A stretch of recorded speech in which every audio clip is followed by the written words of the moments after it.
שלום לכל משפחת חמד רמב"ם.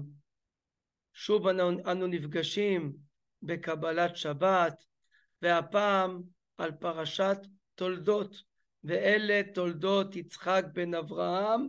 אברהם הוליד את יצחק. נגיד הפעם דבר תורה כהרגלנו בקודש, מדבריו הנפלאים של דמות החמד הרב מרדכי אליהו, זכר צדיק וקדוש לברכה, וגם בדברים אכלול בעזרת השם גם סיפור על הרב מרדכי אליהו. בפרשת השבוע, פרשת תולדות, מסופר על הולדת התאומים יעקב ועשיו, והתורה מתארת את עשיו. ויהי עשיו איש יודע ציד, איש שדה, ויעקב איש תם יושב אוהלים. מסבירים חז"ל, יעקב איש תם יושב אוהלים, הוא היה יושב באוהלה של תורה, כל הזמן לומד תורה, אפילו שהתורה עוד לא ניתנה. ידוע שאבותינו הקדושים היו לומדים ומקיימים את התורה ברוח הקודש עוד לפני שניתנה. על יעקב אבינו נאמר, ויעקב איש תם יושב אוהלים. אז בואו תשמעו סיפור על הרב מרדכי אליהו, דמות החמד, זכר צדיק וקדוש לברכה, שקשור לפסוק ויעקב איש תם יושב אוהלים. אתם יודעים שהיה הרב מרדכי אליהו אברך צעיר, הוא למד בישיבת פורת יוסף. ראש הישיבה שלו היה רבי עזרא עטיה. רבי עזרא עטיה היה צדיק גדול, גם הוא נפטר, זכר צדיק וקדוש לברכה, והרב ראש הישיבה מאוד מאוד העריך את הרב מרדכי אליהו. גם הרב מרדכי אליהו היה אדם חכם מאוד, כמו שהיום אנחנו מכירים אותו, וככל שעברו השנים הוא יותר גדל בחוכמה ובצדיקות. יום אחד הגיעו לרבי עזרא עטיה, הרב של הרב מרדכי אליהו, ואמרו לו, אנו רוצים שתיתן לנו אברך גדול, חכם, צדיק, במידות טובות, בענווה, וגם יודע להנהיג. אנו רוצים מישהו למנות אותו שיהיה רב באחד מהקהילות בחוץ לארץ. באו אליו, מיד שמע אותם רבי עזרא עטיה, וקרא לרב מרדכי אליהו. איך שהרב מרדכי אליהו נכנס למשרד של הרבי עזרא עטיה, ישבו שם שני האורחים, ישר רבי עזרא עטיה קם ממקומו, כיבד את הרב מרדכי אליהו, ואמר לשני הרבנים, לשני הנציגים, אנשי ציבור המכובדים, אמר להם, הנה, זה חכם מרדכי אליהו, כך הוא קרא לו, חכם מרדכי אליהו, והוא מתאים להנהיג קהילה כמו שאתם רוצים בחוץ לארץ, תלמיד חכם גדול, תלמיד ענב, צדיק גדול, והוא המתאים. בינתיים שני המכובדים התחילו לדבר עם הרב מרדכי אליהו.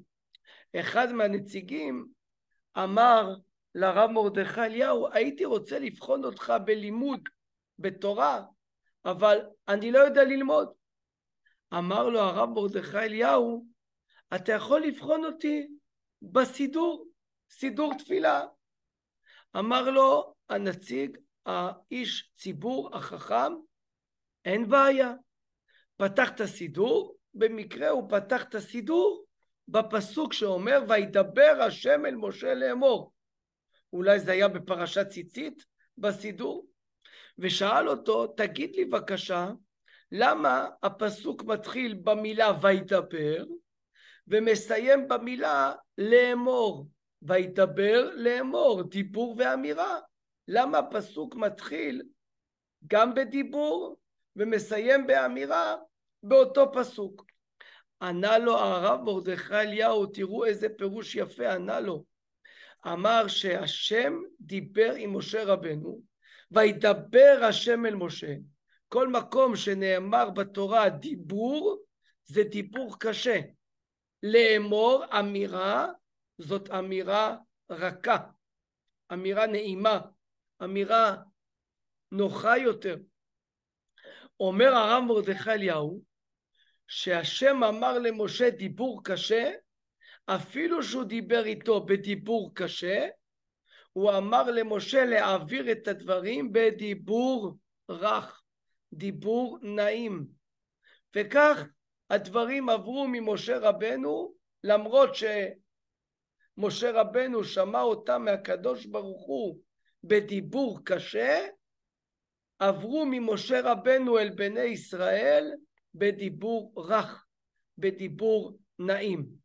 וככה הרב מרדכי אליהו מסביר להם את הדברים, והם מתלהבים איך שהוא מסביר להם, ואיך שהוא מנעים להם, ואומר להם דברים יפים. ממש הנציגים האלה, האנשים המכובדים, התרשמו ממנו לטובה. תוך כדי שהשיחה נמשכת, הרב מרדכי אליהו לא הבין בכלל שהם רוצים למנות אותו לרב של קהילה. כשנודע לו, אמר לא, לא, לא. הרב מרדכי אליהו היה ענב גדול מרוב ענוותנותו, אמר אני לא מתאים להיות רב של קהילה, אני רוצה עוד 5 שנים ללמוד את התלמוד הבבלי, את התלמוד הירושלמי, את הטור והשולחן ערוך והרבה הלכות במשך 5 שנים. ואפילו הוא הציע להם עצה, שהוא ציפה שהם יתנגדו. אמר אני רוצה שתשלמו לי ב5 שנים האלה משכורת של רב מלמד מורה בתלמוד תורה רק על 2 שעתיים. הוא ציפה שהם יסרבו, יגידו מה, איזה רב זה חוצפן, לא מספיק שהוא לא רוצה לבוא להיות רב קהילה, הוא גם מבקש מאיתנו עוד כסף. הנציגים אמרו אנחנו מוכנים לשלם לך משכורת כפולה, רק תבוא עכשיו. אמר להם הרב מרדכי אליהו, שראה שאין מנוס, כמה שהוא מנסה להתחמק ולהתנגד, הם עדיין רוצים אותו כרב קהילה, אמר להם איני זז ממקום תורה. איני זז ממקום תורה. הרב מרדכי אליהו קיבל את הפסוק שנאמר על יעקב אבינו בפרשת השבוע, ויעקב איש תם יושב אוהלים. כמו שיעקב אבינו לא זז מהתורה, לא זז ממקום של תורה, גם הרב מרדכי אליהו לא הסכים ללכת להתמנות להיות רב של קהילה בחוץ לארץ, בטענה שהוא רצה עוד להישאר בישיבה ללמוד תורה. איני זז ממקום תורה, כך אמר הרב מרדכי אליהו. בסוף אנחנו יודעים שהוא התמנה לרב ראשי לישראל, לראשון לציון, ועד היום מזכירים את שמו בכבוד, בהערכה, בהערצה רבה. הרב מרדכי אליהו זכר צדיק וקדוש לברכה, זכותו תגן עלינו ועל כל ישראל אמן. יהיה רצון שיהיה מליץ יושר לפני הקדוש ברוך הוא לסיום המלחמה, ביחד בזכותו עם ישראל ינצח, חיילי צה"ל יצליחו, החטופים ישובו מעזה לחיק משפחותם במהרה, כל הפצועים יתרפאו במהרה בימינו, ונזכה לגאולה השלמה ברחמים, אמן ואמן. שבת שלום ומבורך לכל ילדי משפחת חמד רמב"ם.